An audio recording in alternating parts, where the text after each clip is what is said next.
Recovery Sort Of is a podcast where we discuss recovery topics from the perspective of people living in long-term recovery. This podcast does not intend to represent the views of any particular group, organization, or fellowship. The attitudes expressed are solely the opinion of its contributors. Be advised, there may be strong language or topics of an adult nature.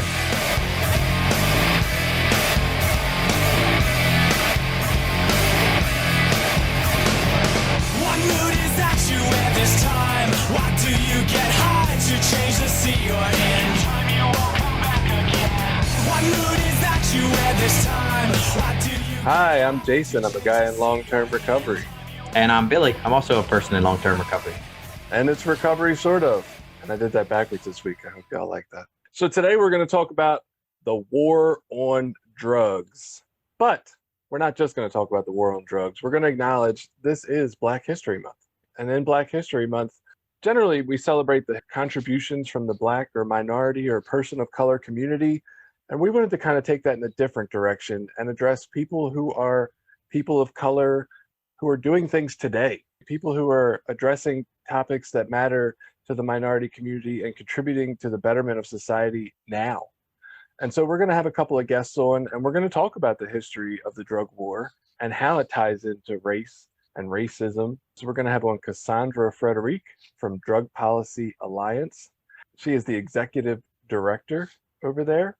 And also with her, we're going to have one from Legal Action Center, Tracy Gardner, who is the Vice President of Policy Advocacy. And I think they're going to help us explore the idea that the drug war was basically created around racist issues and to continue to marginalize certain populations. What are you hoping to get out of this conversation today?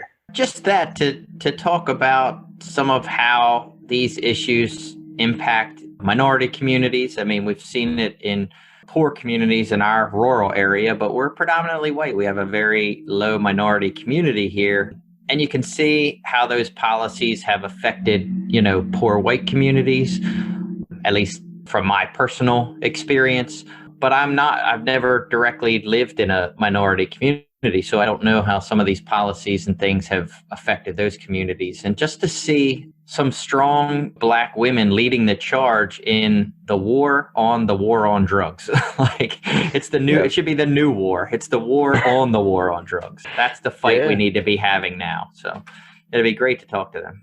Yeah, I think you're right. I think exploring the topic historically of the drug war and how it has racial tones to it, along with celebrating just people who are doing things and contributing to the betterment of society, man, the forwarding, the progress, the looking at these things from a different angle, the spreading the word of awareness of where they really stemmed from and how they have not only not worked. I mean, I think it's easy for us to say, oh, the war on drugs doesn't work, but also how they have worked negatively to really just rip apart communities of lower socioeconomic status and not helped in the least to build up the population of America or the world, anywhere that this is going on. Like it's not helping to keep us all healthier, happier, and in better places. It has really held a lot of people back from getting anywhere in life.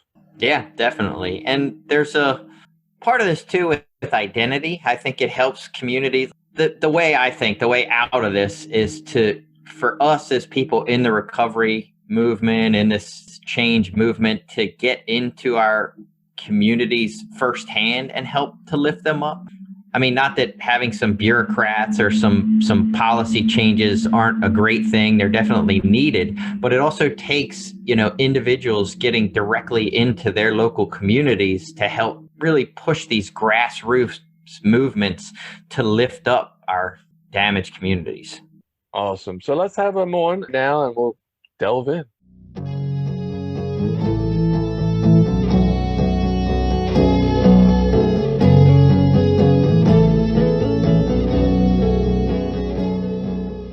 We have Cassandra Frederique, the Executive Director of Drug Policy Alliance, and we also are blessed with the presence of Tracy Gardner, Vice President of Policy Advocacy at Legal Action Center. And better than us talking a lot and saying a whole lot of stuff, I think the most important thing is to let their voices be heard. So I'm going to let both of them take a turn and tell us a little bit about how they got into the work they do, why their passion is in drug reform or in drug legalization, what it means to do harm reduction policy, anything that affects them and how they got here today.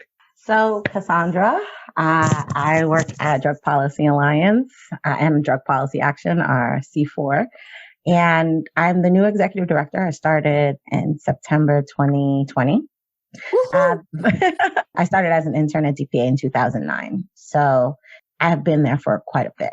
And, I get asked this question often about drug policy reform, like what was my passion towards it? And I often tell people that I actually didn't know drug policy reform was a thing. I got to the internship by mistake, as in I didn't choose it.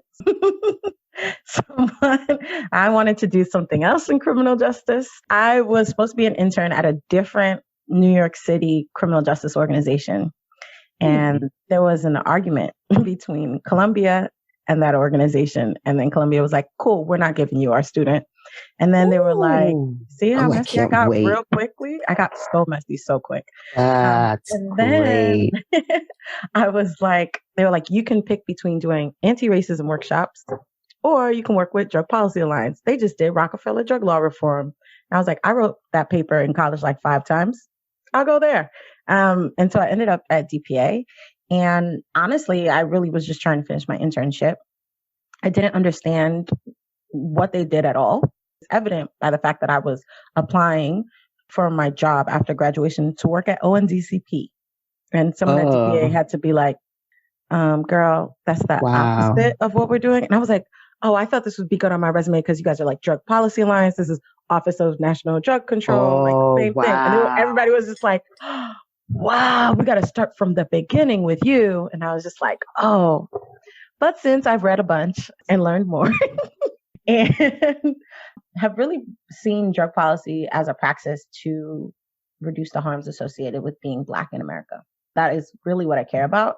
I care about figuring out how to organize towards freedom. And I think a lot of that passion comes from the fact that I grew up in Giuliani, New York City. So I was here. I was born during the time of Dinkins. I don't know much about it, but I came into understanding when I was super young under Giuliani, New York, and I understood things like stop and frisk. I can name a lot of the people that were killed by law enforcement. My first protest was around Abner Louima, who got sodomized by law enforcement. Amadou Diallo was the first death where I was just like, oh, y'all don't care at all, right? And we had like a DARE officer come to school, and I don't think anyone realized how ironic he came when it was like during one of these police killings. And we were just like, no, P.O. Reyes, you have to get out. Like, we don't, no. We were like in 6th grade passing around like the front page of the Post that was talking about a police killing. We were like, is this you? Because this Black and Latino school, we not about it. So you can leave. I don't care. Don't leave the stickers. We don't care. So I think for me, that's where my passion comes from, is I've always been present to the state violence, right? So I've always been aware of it. And Drug Policy Alliance really gave me a way to organize the way that I think and give me an organizing praxis to do the work that I care so deeply about, which is how do we decriminalize substances, people, and systems. And that praxis comes from the fact that I went to social work school. So I think drug policy for me is how do I turn my rage into action? And I find that drug policy does that for me. I like that. With the operating theme of rage. So I'm Tracy Gardner, and I, again, must say I am so very grateful to Cassandra, because in some ways, I am definitely kind of Clint Eastwood, get off my lawn. I came to New York from Western Massachusetts in 1989. So that's when Dinkins was coming into office. And I was delighted to be in New York with the first Black mayor. But my way into this work was kind of personal as political. And so my childhood friend to AIDS in 1985.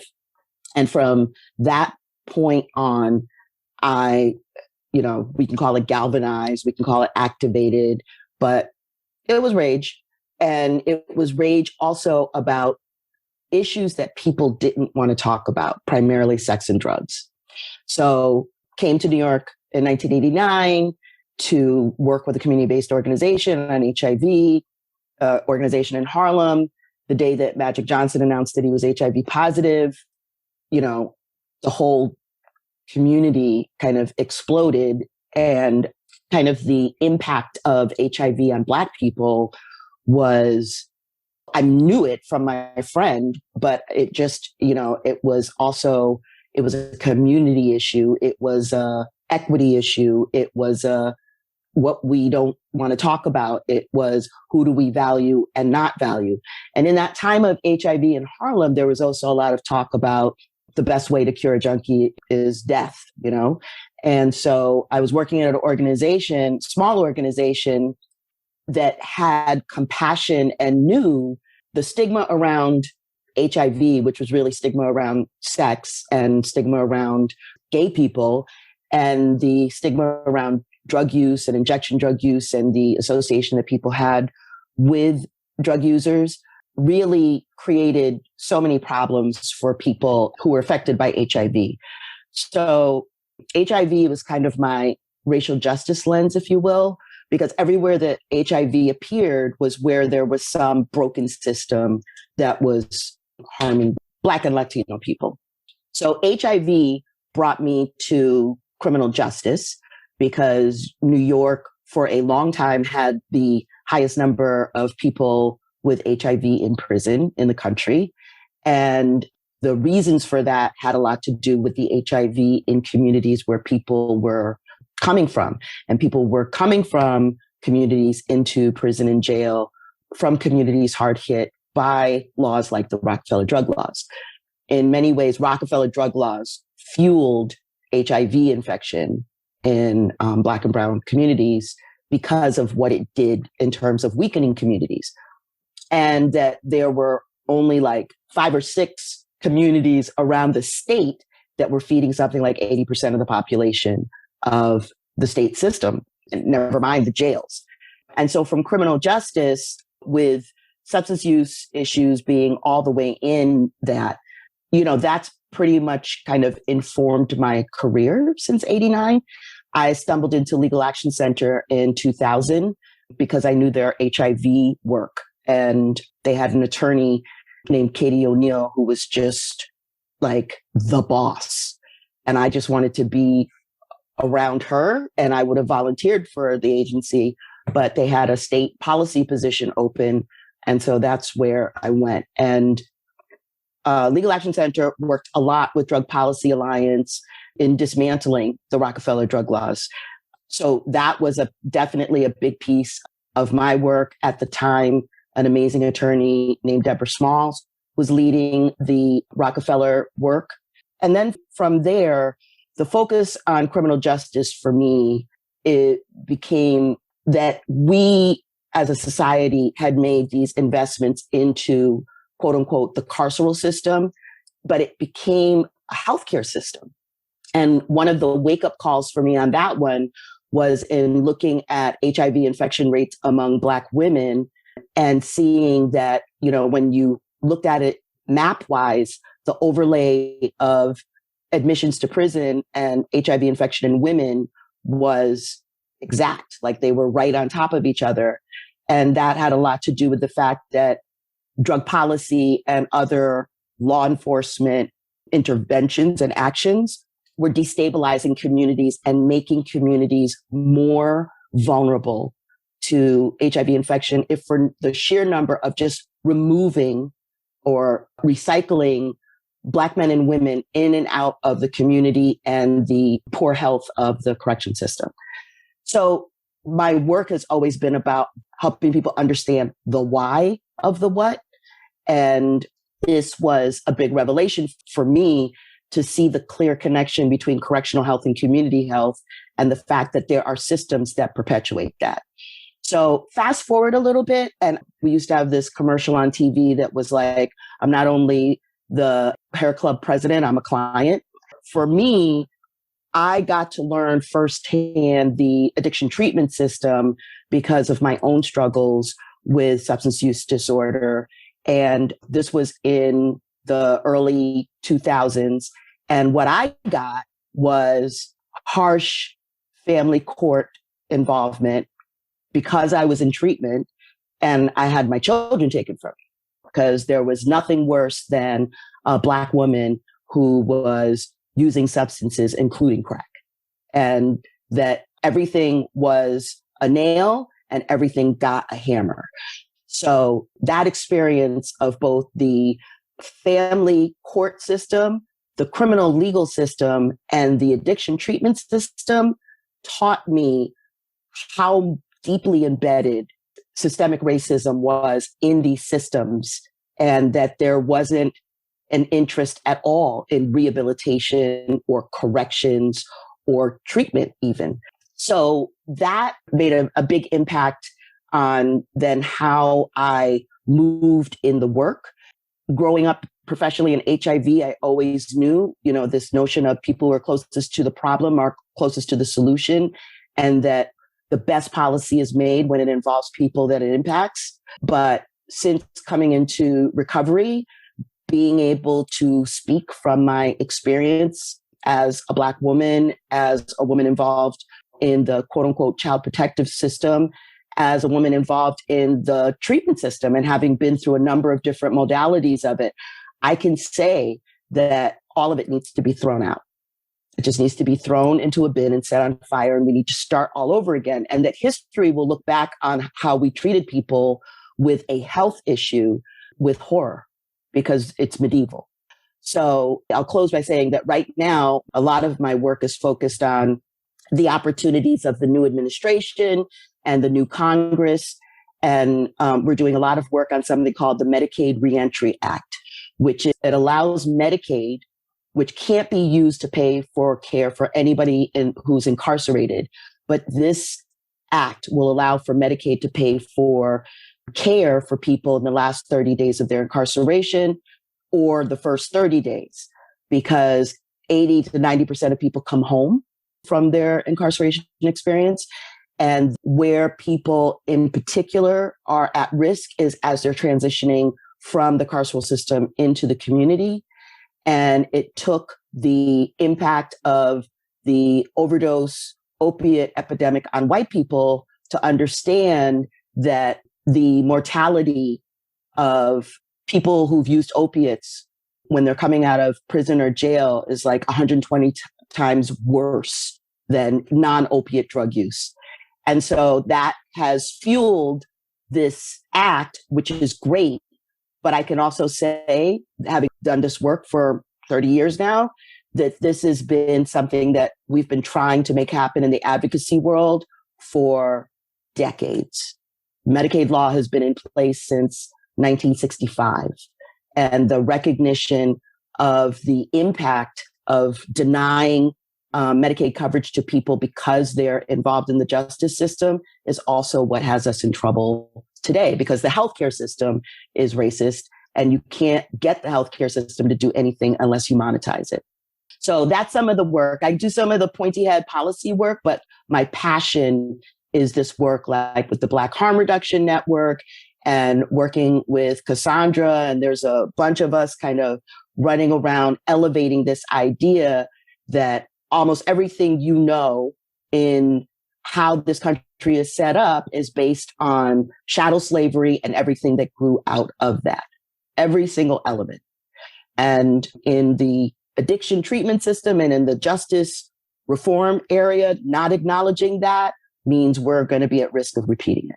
Wow, a lot of information there. And I thank you both. And really what I thank you for, I think, is just the work you do. It's just incredible to me. I think it's work that needs to be done. How to say this in a polite way. I think there are racist people. And then I think there's other people who just support the ideas of the drug war or drug policy because they've been sold that that's what makes sense and they don't understand where it comes from. Yeah, just to highlight some of this. So segregation supposedly ended in 1964, and kind of people who didn't feel like that was a good idea didn't have any new way to talk about racism or white supremacy openly. And so from that point, to the best of my understanding, they kind of decided to come up with code words and law and order and, all these terms around the fact that we were going to be tough on crime. And the drug war started out of that. Going into Nixon, a lot of policies around the criminal justice system and drug policy and things that don't measure up, right? When we look at the facts, marijuana is not really a drug that is all that harmful, and yet it's been listed as a Schedule 1, ignoring all the recommendations of the people in his administration that said, hey, this doesn't belong as a Schedule 1. It's really not that bad for you. But we ignore that because, well, we can use it to arrest people. Like Nixon's enemies were, hippies and black people, basically, and he found ways to make sure that it was illegal to be either. And so from there, obviously, you talked about the Rockefeller drug laws. We get up to that, where it's mandatory minimums, it's, increasing sentences. But even then, that's only enforced in communities that are of minority population. Like we know that there's more white drug dealers out there, but we're not enforcing or policing for Rockefeller drug laws in their communities. And then you get into Reagan and you talk about all these white people do cocaine, but we're going to take the same drug that's sold by black people as crack, even though it's the exact same chemical composition, but for crack, we're going to have much higher sentences because it's just this whole focus and code words and everything that has led this to be a racial issue, not a war on drugs. It's more of a war on minorities, it seems. And even if nobody that just listened to that believes that, the numbers of how it's enforced bear it out. So whether that was the original intention or not, I don't want to argue with anybody. Maybe that wasn't the original intention. Maybe they really just... Oh, it certainly was. I totally hear you. I agree with what you're saying. What I'm saying is that it actually was because the drug war, drug prohibition in general, is a racialized tool of social oppression. And that doesn't start at Nixon. That starts in the 1800s. The first drug laws in the US were against Chinese migrants in San Francisco. They made opium illegal, but not all forms of opium, just the forms of opiums that were associated with Chinese migrants, because white people were using opium. So they didn't make the way their modes of use illegal, the way that it was perceived that white people used it, just the way that Chinese folks were perceived their mode of use. And so I think what's really important is, yes, in June, it's going to be the 50th anniversary of Nixon declaring the war on drugs in our modern society. And I hear you, Jason, when you're like, folks are like, it's the drug, race has nothing to do about it. But I think it's because everyone starts at the Nixon thing and they pull the Ehrlichman quote. And what I would offer is that we have 100 more years of evidence that show that this was about race. And in fact, a black man wrote a book about it. His name is Troy Dester. He wrote the book called The Legislation of Morality. And that book was actually published in 1969. And he used 100 years of history.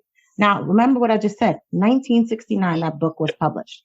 1969, 1970. Nixon declared the war on drugs in 1971, which means that we already knew what time it was when it came to laws, right? And that the main thesis of the book is that drug laws are not based on the pharmacology of the drug. They are based on the perceived face of the dominant user population race. And so when you're thinking about things like opium, heroin, marijuana, why we even use the word marijuana in the United States and everybody else uses cannabis is because they wanted to associate it in the Southwest with Mexicans, right? That's right. So I think one of the things that is really important about drug policy, and it's the point that you're making, Jason, is that there's no both sides of this issue of, is the drug war racist? Drug prohibition was fueled to control people racially. And so there's no like, oh, there were other things and treatment and everyone was addicted and we wanted people. No, it was used as a way to exploit a group of people that had come to this country, had given their labor, were exploited. And then the US was like, y'all getting too comfortable here. And now we have to control you. And both Tracy and I know that this is how the US rolls because technically we shouldn't be on this hemisphere. Right? Like we are on this hemisphere because they wanted to use us to exploit us for labor, right? And so I think the thing that is really important for readers to understand is that you cannot separate the way that we control drugs in this country from the way that they use that drug control as a praxis to control people that are not white. And what I would also add is that I think it's really important to show what the opportunity around fighting the drug war is for a multiracial campaign. because the overdose crisis, everyone says the rhetoric, right? Which is like, they didn't treat white people the way they treat Black people. But I want to be really specific. They didn't treat white people with means the way they treated Black people. Poor white people have been getting the short end of the stick for a long time when it comes to drugs. And you see that in the way that they've divested their health infrastructure. You see that in the way that they have incarcerated white people for drugs. A lot of people went down from meth. A lot of people have gone down. A lot. It's super important for us to be really precise.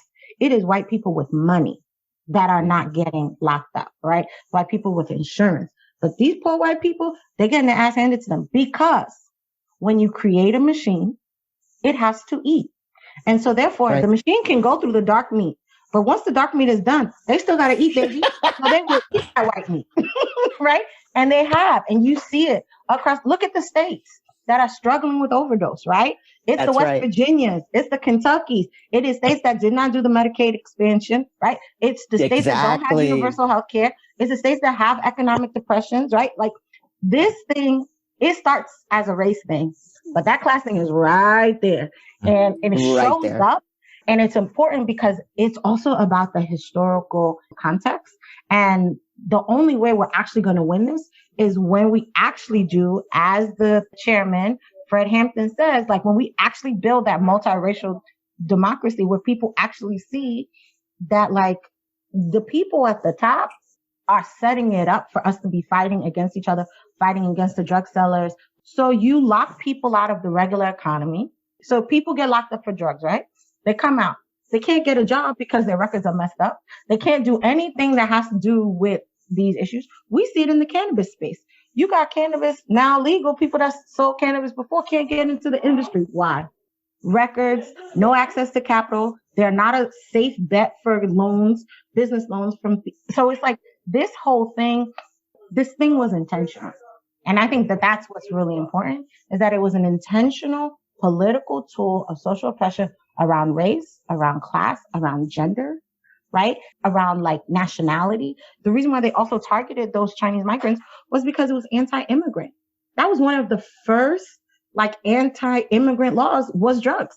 They have used drugs as a practice for classism, for racism, but also xenophobia. And I think it's really important that when we tell the story of race and the drug war, we can't start at Nixon because it gives people an out, right? Like, oh, drug use was going up and all. It's like, nah. From the beginning, the first drug laws were about Chinese people, not even Black people, Chinese people who came here to build a railroad and then got exploited. And it wasn't even all of opium. It was just the way that Chinese people were using it.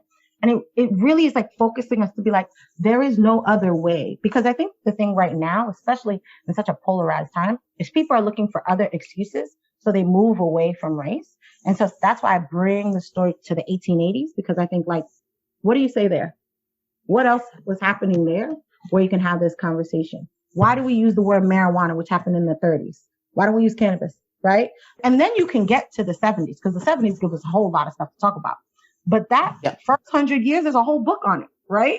There's a whole book on it. Before Richard Nixon even declared the war on drugs, a Black man wrote a book and said, this drug thing right here is about race. It's not about anything else but race.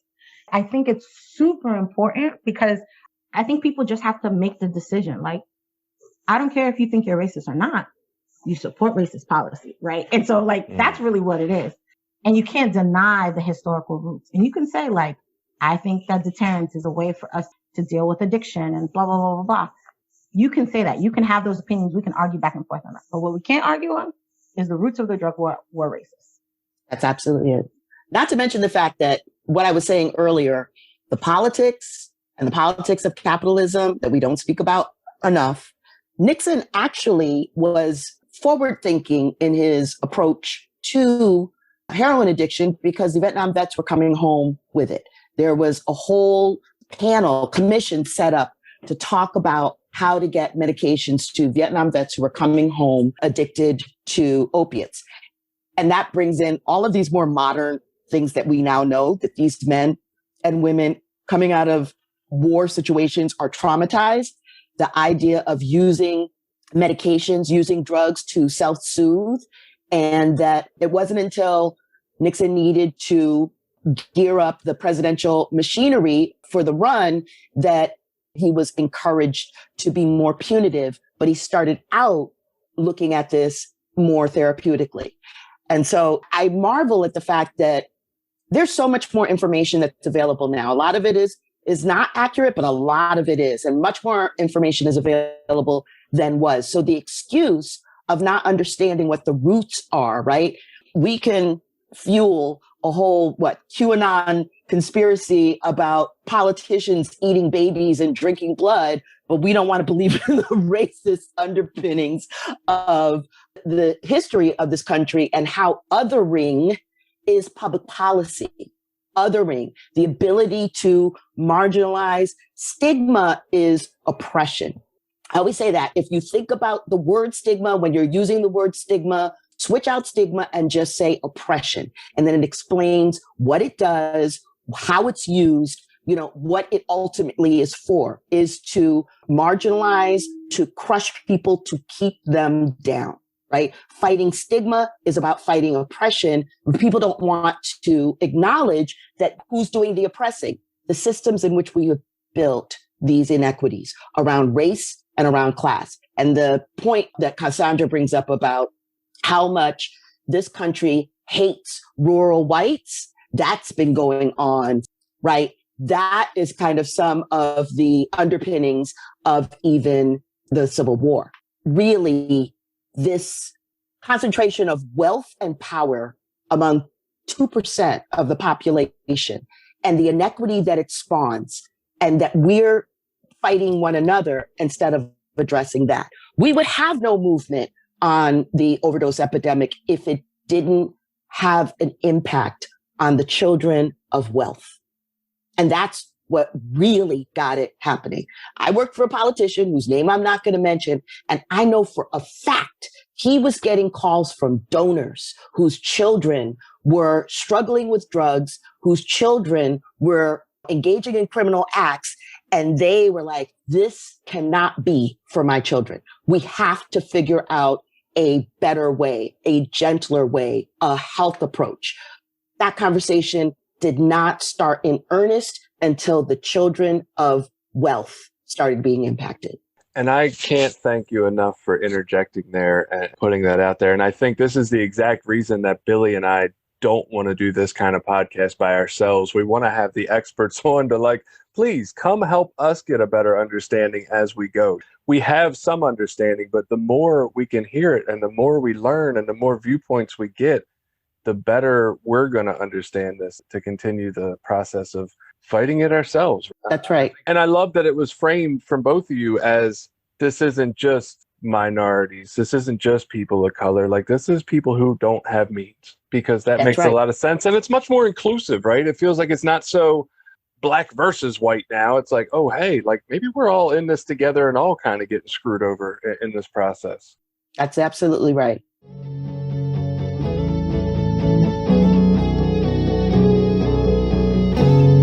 This episode has been brought to you by Voices of Hope, Inc., a nonprofit, grassroots recovery community organization located in Maryland. Voices of Hope is made up of people in recovery, family members, and allies. Together, members strive to protect the dignity and respect of those that use drugs and those in recovery by advocating for treatment, support resources, and mentoring. Please visit us at www.voicesofhopececilmd.org and consider donating to our cause.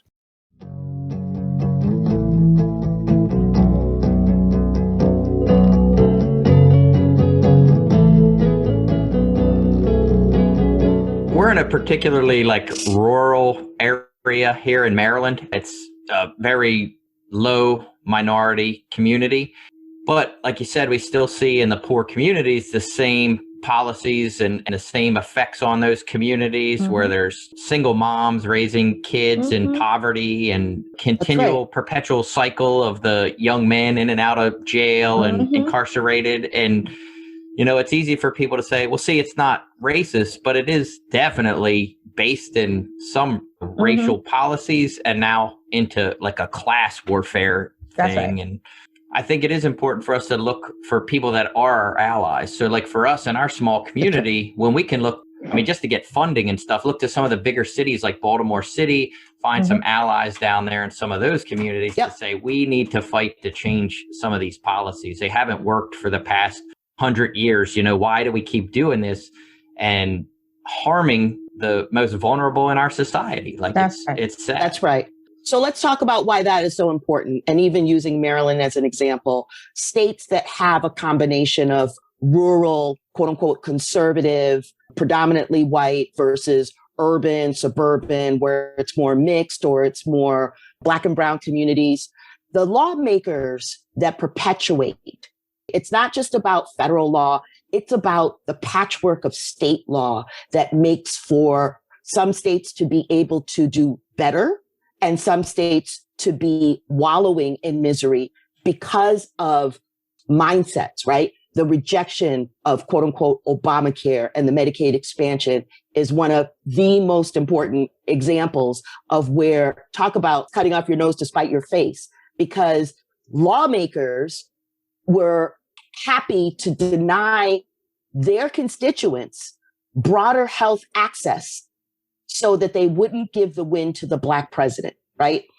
And then at the state level, if rural conservative plus suburban urban weigh in on an issue, it will change. When the perception that it's benefiting one or another, and this is a big feature in New York where I do most of my work, then it doesn't happen. But the overdose epidemic has definitely helped people understand that it is equal opportunity and that it really speaks to kind of structural inequities fueled by race, but now having an impact on, or always on, white people. It thrives in poverty, right? So in New York, as in other places, there are fewer treatment programs available, fewer alternatives to incarceration, fewer diversion programs, lots of local jails, lots of jobs for COs, lots of investment in the punitive system rather than the therapeutic system. And I listened to a couple of your podcasts too. And, you know, the other piece is I'm not knocking 12-step at all, but understanding fundamentally that it was a system segregation, if you will, of health issues of the mind, mental health and addiction from health issues of the body, right? That the healthcare system that is fueled by elite medical schools did not want to deal with people with mental abnormalities. That has been consigned to mental hygiene arena.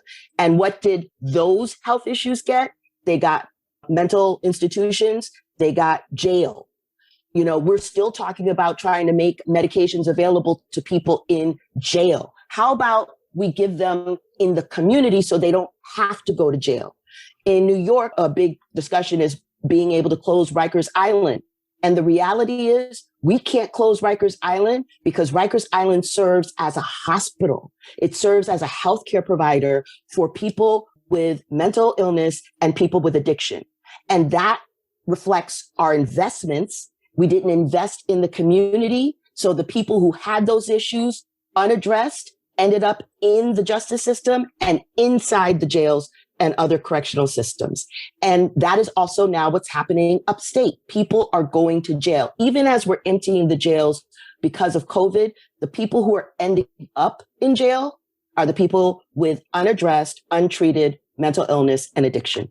So there is a lot of work. For me, this fundamentally boils down to, as a person in recovery, if you are not somewhat active in the, not just the electoral process, but understanding what's going on, knowing who your representatives are, being involved, being aware, then you are not helping another. You are not helping another. And that also goes to the whole bifurcation between people who use drugs versus people who are in recovery and abstinent from all drugs, right? There are laws that protect people who are in recovery, who are abstinent. If I relapse tomorrow, I no longer have the protection. What's different? What's changed? Why don't I deserve it?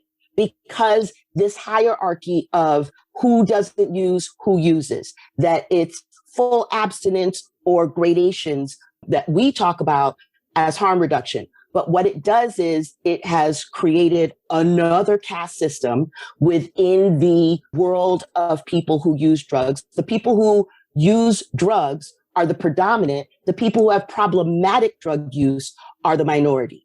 Being in abstinence for decades is unusual. It is an abnormality. In 12-step, we elevate it, and it's great because it does save people's lives, but it is not normal. And that's why people talk about the opposite of active use is connection, because with that connectivity, with that fellowship, you're able to do that. But let's not be fooled. Being able to be abstinent for decades is unusual. It is not normal. Most people are using drugs at different points in time in their life. And let's not ever forget that alcohol is our biggest drug. Please compare the mortalities associated with alcohol with the mortalities associated with cannabis. That usually just shuts it down. We are not being real with our young people and have not been real with our young people for a long time when we try to equate the two. So that has to change. I always try to tell Billy with his decades, he's an abnormal guy. Yeah, absolutely. Tracy, we have addressed that on here a couple of times, how ridiculous it would be to walk into a doctor with a broken arm and have him guess at what was the best treatment, as treatment centers do for addiction or mental health, and possibly give you a decent treatment and then tell you he hopes it works and just go or home. Look up on the wall. See these 12 points? If you follow these 12 points, your arm will heal. Right, exactly. And that's all you need. Don't ask me for any medication. That's all you need. I wanted to bring something up from what Billy was talking about, because I actually do believe that drugs and the drug war give us a real opportunity for us to do multiracial organizing. And I think part of it is because there's a cognitive dissonance that is happening, because so much of the public narrative around drugs is that it's bad for you, you shouldn't do it. And that's why Black people are like so poor, and that's why they're all incarcerated, right? And I think it's so interesting because I find that drugs are often used as a scapegoat in society, and they distract people from asking the bigger question that is actually going to get to the root of the issue. When we're saying, well, why are all these, people for a long time, mass incarceration was happening, and folks were just like, oh, it's just because Black people have a higher level of criminality, right? When people were talking about, crack, for example, it's actually more white people who use crack, but the popular mainstream face of crack was Black people, right? And I think that it creates this kind of cognitive dissonance. And there was this narration that drugs were an issue of the urban person of color.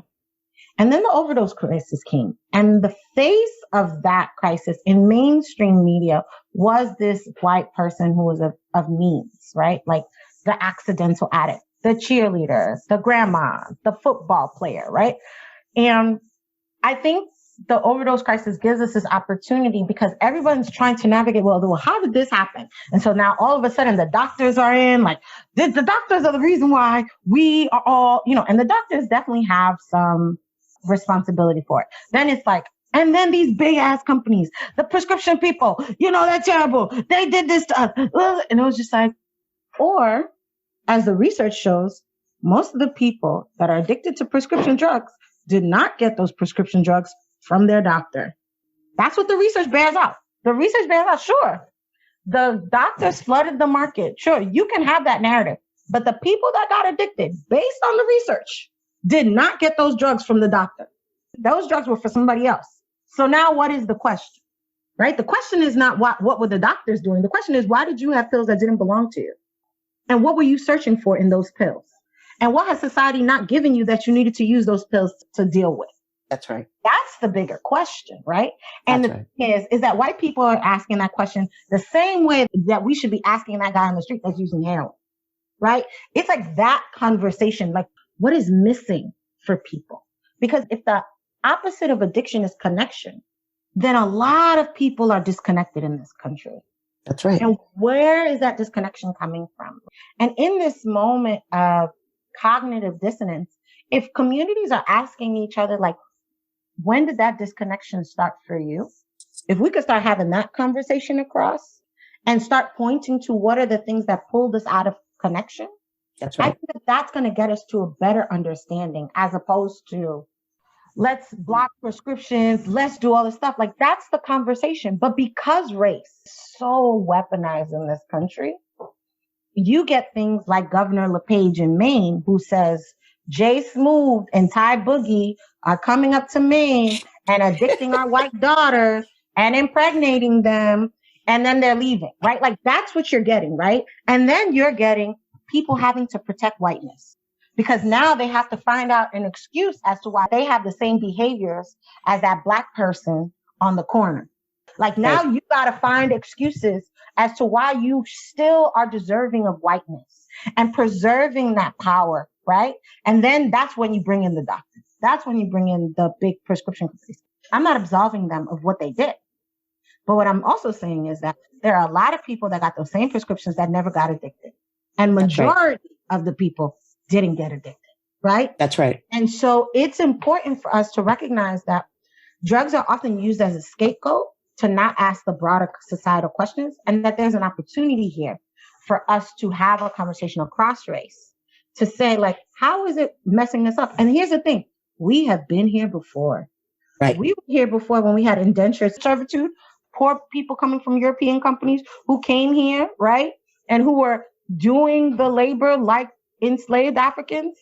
And then there was the conversation when they started organizing, and then all of a sudden they cut it. And then all of a sudden they was like, well, you may be poor, but you don't have to do indentured servitude for the rest of your life. You can do it for a couple of years and then you could be like us, right? Like us. They did that. They have done this before. This is one of those things where it's cyclical, right? Our society hasn't learned the lesson. So we keep having to do it over and over again. Drugs, baby, is our lesson. We can get it right this time, where we actually build the multiracial power to take over the ruling class, which is using drugs as a way to control us. Right. I think we're in a moment now, if for no other reason, what Cassandra says is what's playing out now. COVID is showing us so much, including the fact that what people do when they get disconnected, right? I can tell you, I have been amazed at the number of people who are coming into the 12-step rooms who have never been in an actual space, because this situation, this kind of overall worldwide trauma of a pandemic is now that thin veneer that kept, people kind of stabilized in their normalcy, stabilized in their, well, at least I'm this. Now we're starting to see it. The people who have always been at the quote unquote bottom are really acutely feeling this, but this sense of isolation, this sense of mental illness and mental health fragility, COVID is teaching us that we have to address it in ways that we haven't been willing before. And once you know what you know, you don't go backwards. We're not going to go back from this and telehealth, for example. We're not going to go back to a whole bunch of things that we now know we can do with COVID.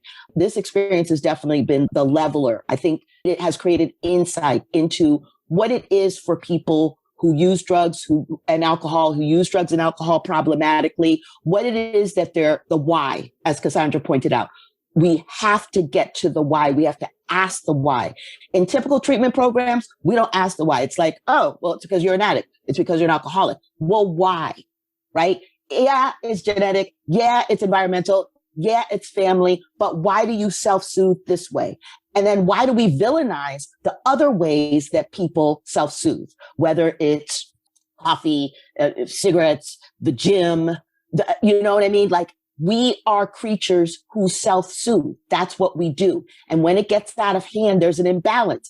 This is what I believe. But I have not been in any rooms of 12-step where I don't hear about some kind of level of trauma that people are trying to address. And sometimes it's their own. It's just their own. It's not what would be traumatizing to anyone else. And again, we have allowed what is fundamentally was a religious program to become therapeutic care. And we've got to pull ourselves into 21st century addiction treatment, which is about looking at the whole person and looking at how they got to where the use is problematic. Instead of villainizing and criminalizing, why do we do P-tests? What does that tell us? What does that tell us except you're wrong or you're right? you made a mistake or you're right. What does that tell us? We are on the verge of pulling ourselves literally into the 21st century of healthcare by addressing addiction and mental illness the way we need to, which is that brain and that body go together. Yeah, and I know I've felt, over the last couple of years, the podcast has been amazing for me to sort of research and dig into some of these topics. Like for years, when I first got clean, I was the typical, like, abstinence is the only way. This is all that works. And then over the years, like, my wife got heavily involved with a grassroots organization to help addiction and treatment in our area. And so that sort of brought on some conversations and things, and you start to learn about things like ACEs and like the, adverse childhood experiences and, why people turn to self-soothe because of their social, mental, and physical problems. And it's been very educational, sort of getting into the war on drugs.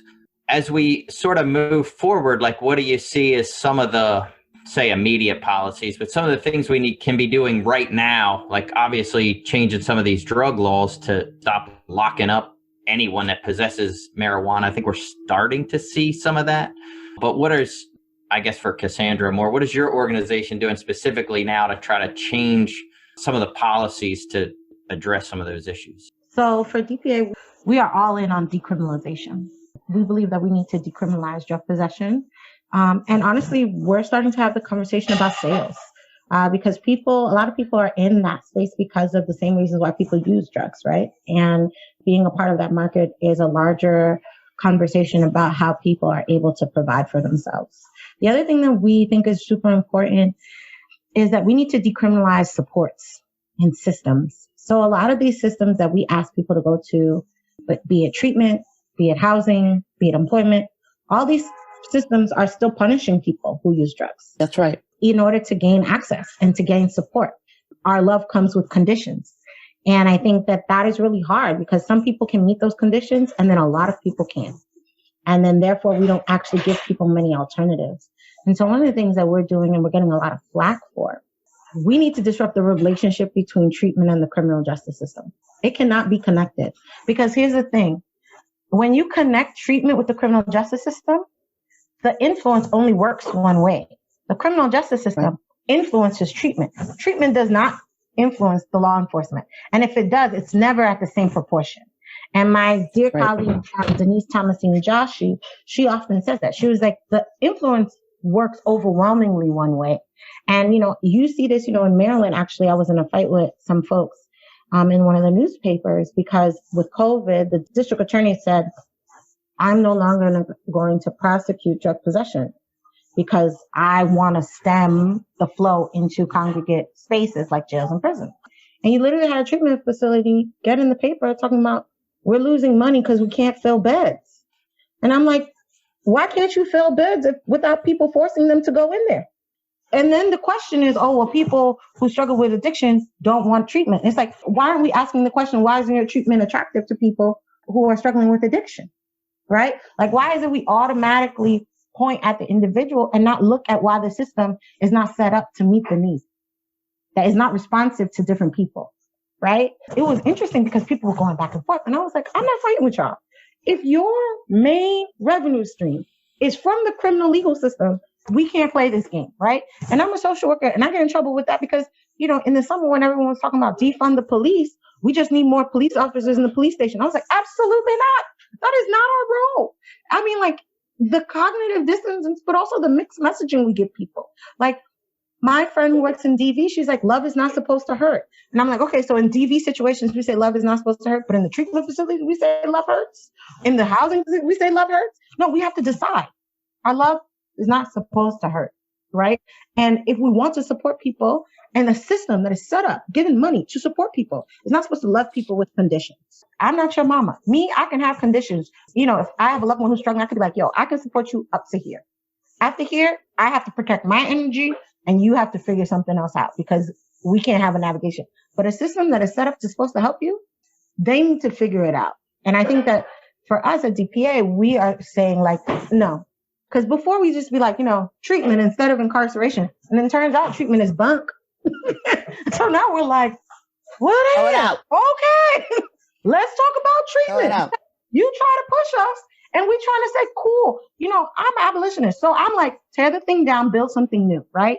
And so it's like the build something new can't be with the treatment that we have now. And so the policies that we're looking at is we need treatment principles and we need other organizations to start taking on the treatment industry because they are out of control. They are very much in the same pocket as the prescription people. Everyone's suing them right now. Let's start getting some class action suits against some of these treatment facilities. If you want to be honest, that's not what DPA is going to do currently. It's not currently in our strategic plan, but I'm saying we are on it. We see it and we're going to start talking about it a little bit more. And then understanding that I think for us, it's like decriminalizing the possession of drugs, right? Figuring out what to do with drug sales. I think decriminalizing systems. And so we have a project coming out this week called Uprooting the Drug War, which is going to expose the way that other systems enforce the drug war. So Jason, when you were talking about your, records and all that stuff, that is not secondary. That is the drug war. That is the system of employment figuring out how they can do their version of the drug war. Right.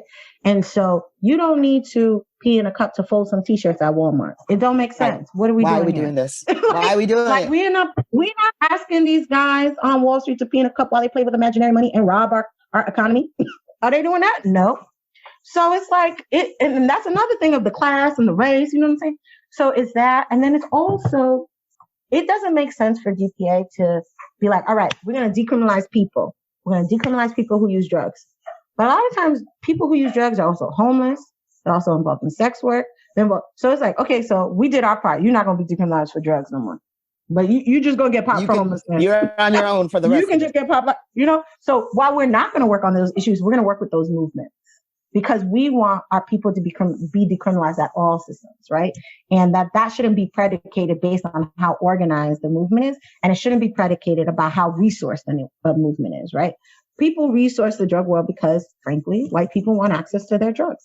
They want their weed. They want their mushrooms. They could give a shit less about people who use heroin. And so it's like, some people. So not all people, but some people. And I think for us, it's like, how do we start redistributing the resource so that we make sure that the drug war ends for everyone? And I think the movement that I look at this a lot with is the HIV/AIDS movement, because that money came in. And when you look at the rates of the people who are still being affected, it's people of color. It's not white people like that anymore. And part of it is because the AIDS epidemic ended for white people in some ways and not for everyone else. We cannot do that for the drug war. And that means that we have to be unapologetically intersectional, focused on drugs, but not ignorant to everything else. That's right. That's beautiful. I think we can go over the numbers. It's easy enough to look up exactly how the drug war has disparagingly affected Black communities, Black people. And feel free to throw some of them out too, because just because we can look them up doesn't mean people are actually looking them up. But I think Billy and I were really interested too in like, what does this look like? Because look, it's easy to say, oh man, those people far, far away are being hurt by this, but personalize this. What did this look like in the communities you guys grew up in? Like, how did this affect the families next door or your own families, or any way that you'd love to talk about it that gives it a more personal feel? Like, what did this actually do to your communities, this war on drugs? I mean, and again, my community is Black people affected by racist systems, right? So anywhere you go in the country, with the exception of a handful of wealthy Black enclaves, anywhere you go in the country, you're going to see how policies that have their roots in othering, in controlling Black people, and then just continue to be perpetuated to affect other people, it has created less than healthy communities, right? We do patchwork, Band-Aid approaches to things that are broken. I was always impressed that when Bill Gates' philanthropy did work in Africa, they didn't just work on the water system or educating children or getting reproductive health care to women. They selected an area and they did everything. They funded everything because it's all connected.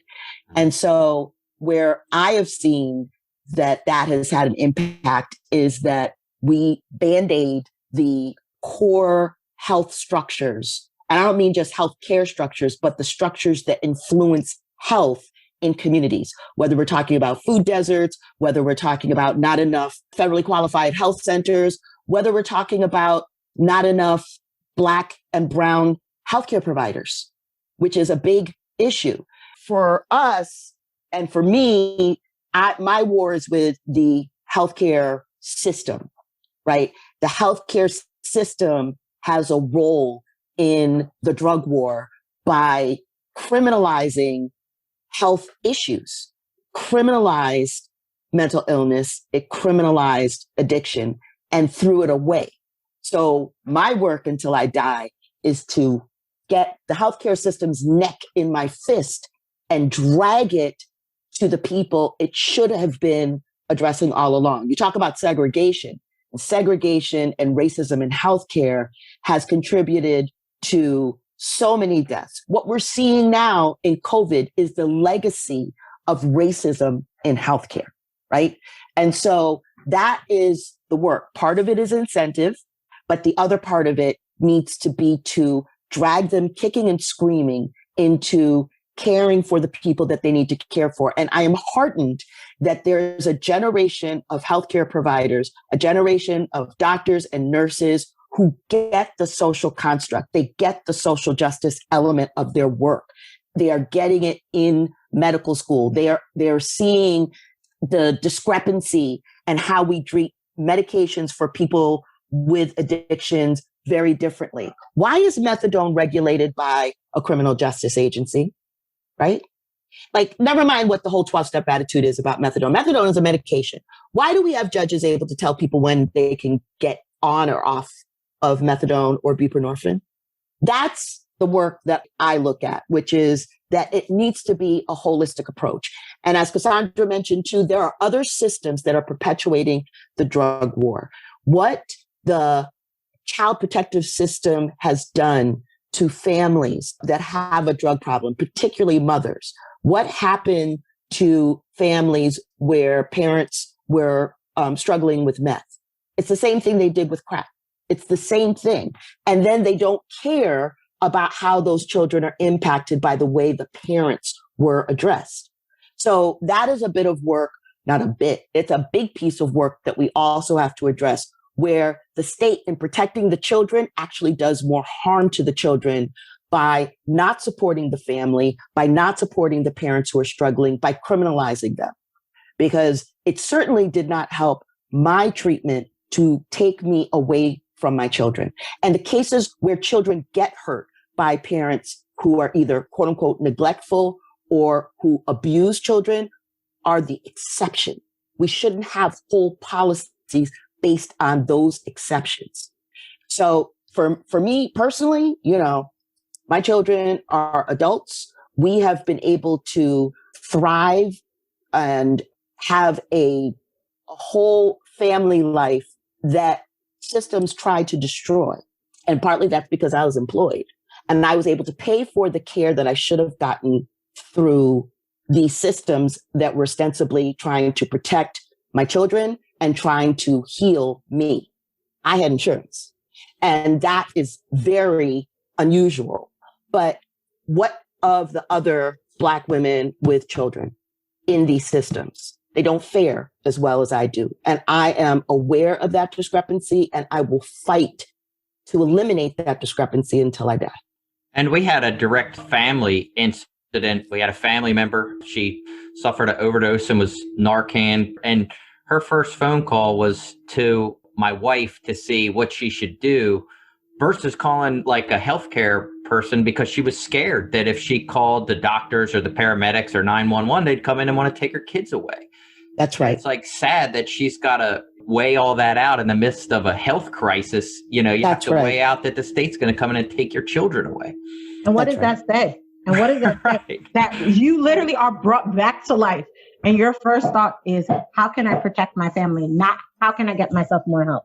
Right. And then we had another incident with a gentleman, and he had to fight through the court system. So he was addicted, and ex was addicted, and had a child that he didn't even know about. The child was taken away and placed into foster care. So he found out about the child, got involved. It took him 2.5 years. He had been clean at that point. I think he had been in recovery 5 years, maybe a little more. He had to actually fight in the court system for 2.5 years to get custody back for his child, that they wanted to give his child over to the foster parents, even though now he was in recovery and clean and wanted to take full custody, was in a stable home with a stable job. It was crazy the amount of work that it took to try to keep a family together because of some past drug use. It's sad. Yeah. And most people miss the fact that the child welfare system is also based in racism, right? Like that whole system was created to like take indigenous children away from their families and give them to white people, right? And so again, this whole like, it's about helping the kids. Like that system is predicated on removing non-white kids from their families. And people don't realize that also baked in some places, some states give more money to foster families to take care of these kids than they ever would to the biological parents. Right. So there's an incentivization here to disrupt families. And a lot of these the allegations are based on something called amorphous thing called the neglect. Right. And a lot of those issues around neglect are around like poverty or drug use. Right. So oftentimes when people hear like, oh, child welfare is here, everyone's thinking of the worst, the scariest thing. Right. And most of it is not that. I think what's often really important is it's always interesting to me to hear folks' recovery story, because I think so much of the journey is influenced by certain things like, are you going back to your family? Can you get a job? Do you have money? Are you food secure? Are you disrupting from your family? And I think that proximity is like based on money, and it's also based on race. I think that it's really important to realize that how much you are reliant on systems of care in this country really shapes how you're able to access recovery or not. So in our local community, we have a local hospital that really stigmatizes the using community. They don't serve that community. In fact, they turn people away. They're not, it's like if you come in with a drug problem, they will almost send you back out the door and just be like, we don't even want to deal with you. What is a way to try to get that to change? Like, what do you do to try to change that, fighting against your local healthcare providers to get services for people in need?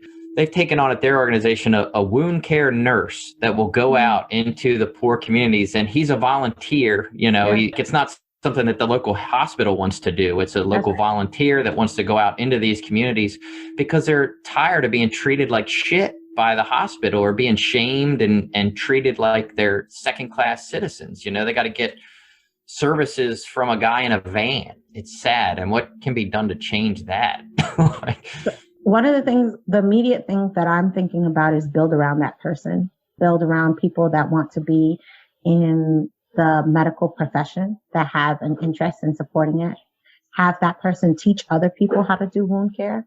I think one of the biggest things that I would offer, I think part of this comes from the fact that it is disappointing when the systems that are supposed to help you don't want to help you. But I was born into an identity where the systems don't want to help me because they were never supposed to help me. And so part of that survival strategy is to build the thing that we know we deserve. And I think one thing about being in this movement, the drug policy movement, is that people that use drugs have built their own healthcare structures. And I would say you have a really good resource in this person who wants to do wound care. And I think about a community in upstate New York where there was an ER physician who also felt like that. And she created her own organization and got funding from different people, and the community rallied around them and have created their own healthcare. And then now the hospital is like, we're supposed to be doing this. And now they're like trying to figure out how to integrate it. And so I think sometimes you got to stop begging the people that are supposed to give you and like build the power. And I have no problem talking to you offline about ways that we could provide that support to like figure out how to build around that community that knows that those people are worthy of help and are deserving of help. They don't have to crawl to get the help. And I think if you already have that resource, there's a way to build around them. In the meantime, while you're working with Cassandra, have your wife call Legal Action Center, because suing the out of people, the general counsel of that hospital needs to be made aware of what laws they could possibly be violating by denying people emergency room and other kinds of care based on their disability. That's right. So you can call us, and our number is right on our website, lac.org.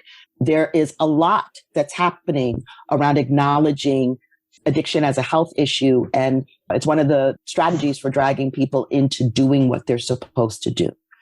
Well, I definitely wanted to thank you, ladies, for taking your time out this morning to come talk to us. I think it's incredibly important to inform people and to spread this kind of awareness and message to more people so that we can change attitudes around this topic. But even more so, or at least along with that, just celebrating people who are doing something about this, right? To celebrate Cassandra and all the work she's done, to celebrate Tracy and all the work you've done for all the years you're doing it. Like, I don't know how often people congratulate you, but I hope that we can take this time right now and just say thank you. Like, thank you for this work, man. This is stuff that not everybody is doing, and we appreciate for sure. Go ahead. We know people love the statistics, but you can just Google it. Yeah.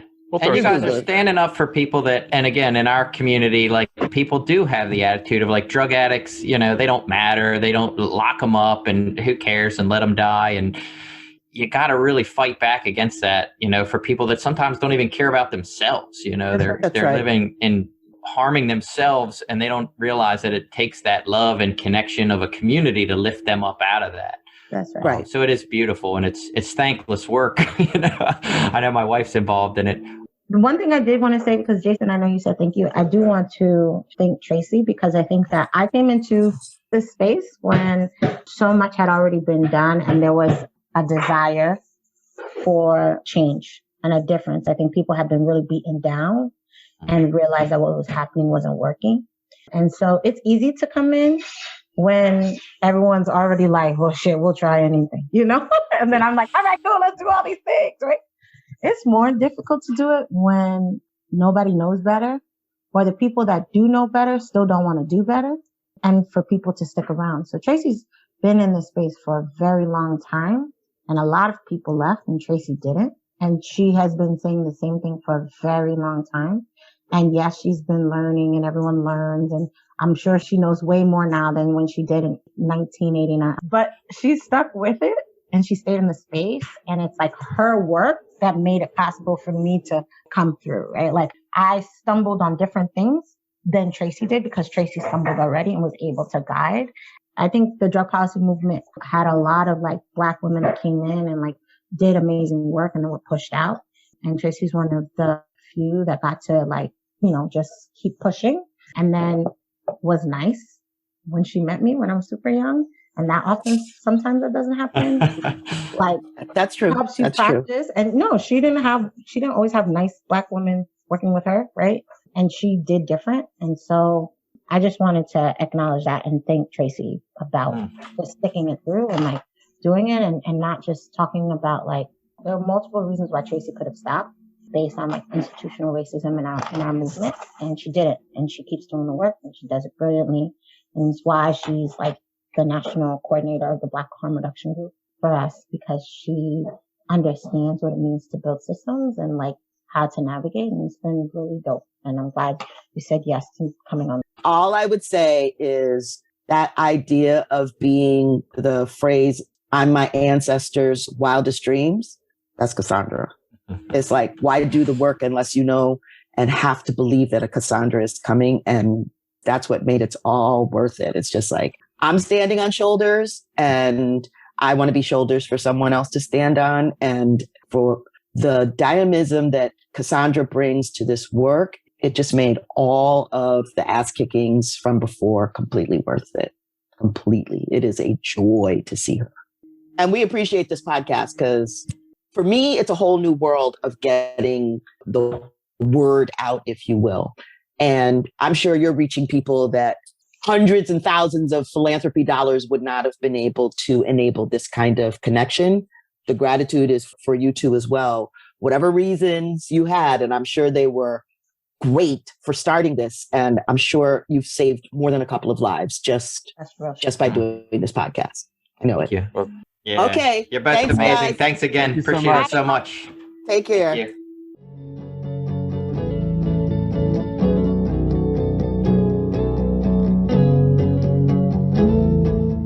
Man, what a great conversation. Incredibly informed people on the topic for sure. You know, there was so much we didn't get to. I know you and I both had a ton of questions that we wanted to ask that there just wasn't time for. The work they've done, both organizations that they're involved with, Legal Action Center and Drug Policy Alliance, the Oregon bill that just got passed into law, they were both part of the organizations that championed to get that into a voting measure to begin with. And if you don't know about that, you know, Oregon has just decriminalized all drugs, which is an incredible move forward for somewhere in the United States. We talked to Daniel when we talked about smart recovery, and he talked about some of these kind of measures in Canada of the progressive harm reduction and drug decriminalization.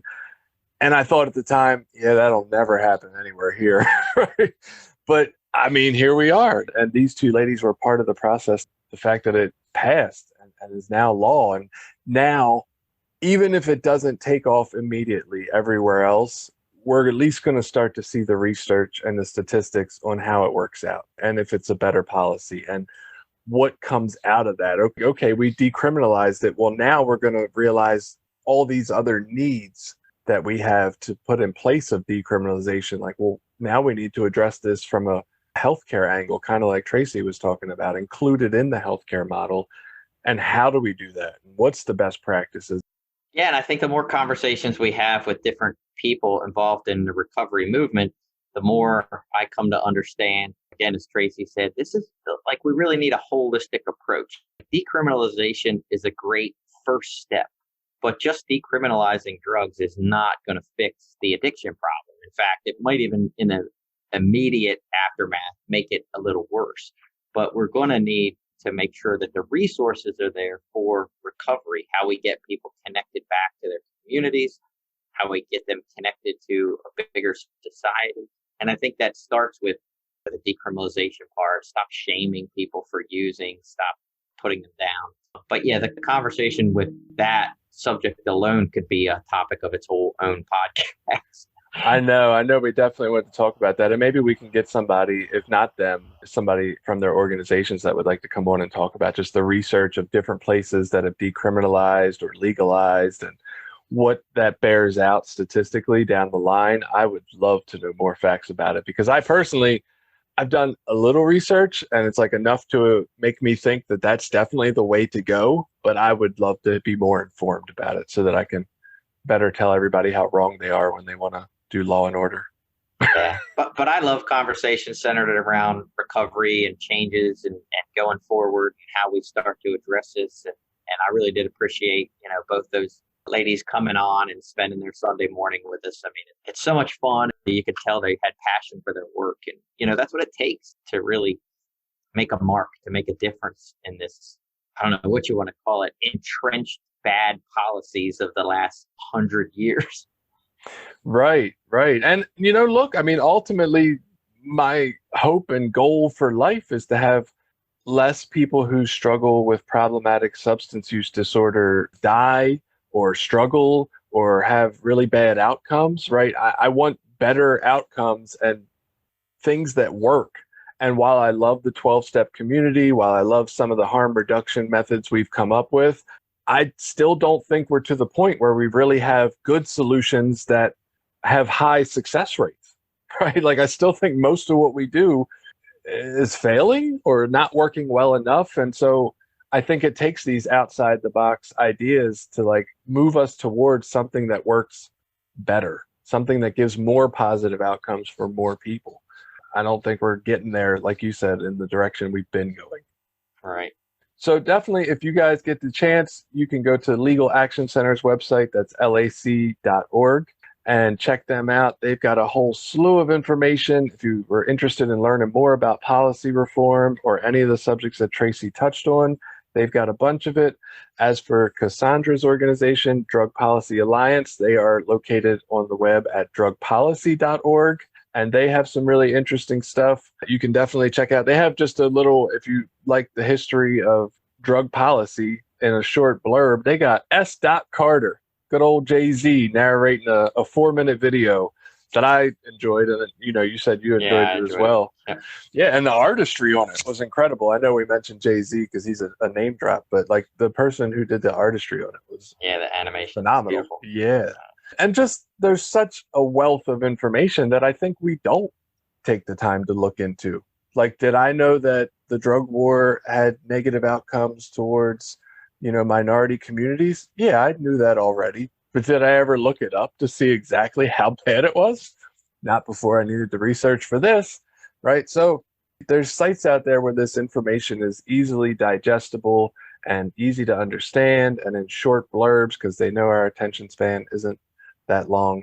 Though if you listen to our podcast, maybe you have a great attention span, and I applaud you for having such a wonderful attention span.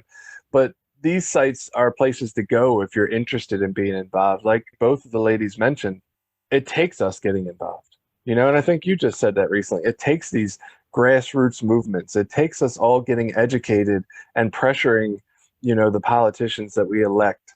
And it takes the information, and it takes us telling our neighbors. Who's got a neighbor that will never, ever be introduced to the idea that racism is still real if it wasn't for you, right? Like who's got that neighbor? They're not going to be reached by anybody else. And so it does take us all to be informed and to stay abreast of the new topics and to spread this information and champion for something different. Like we deserve better. We as a population deserve it. I believe Cassandra brought up too, like that's where we can make the most changes in our immediate communities, in our local policies, in our local laws.